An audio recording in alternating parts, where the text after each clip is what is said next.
So I would say let's do just a little bit on the background first, just to get the feel of how it's going to cover this black, because we have these on the nice black areas.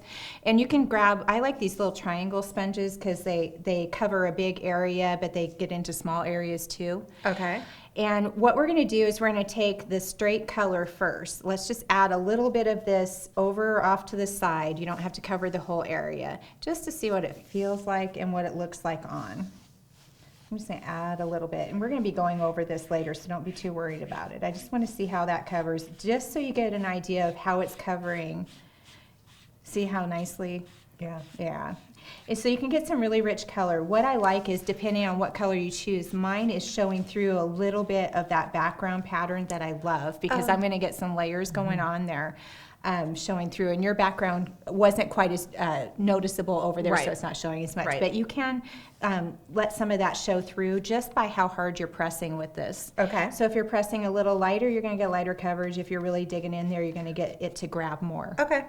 Okay, so set our sponges down for now, and we're gonna use some of these tools. Okay. And so let's grab these right here.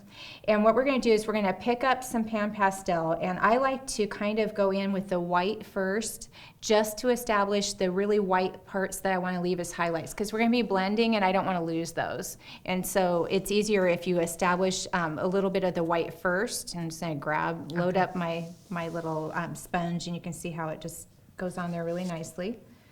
And I'm going to go kind of the highlight areas. So I have dark over here, so my light's coming from over here, so I'm going to highlight kind of that side of the face. Okay. So I'm just adding a little bit, and you don't need to cover the whole thing. Just go just in a few areas, like down the nose a little bit, on the eyebrow bone, and the forehead just a little. And this keeps you from, it just helps. It's just a little bit helpful in keeping you from getting too dark in there. Okay. If you have that white on there first.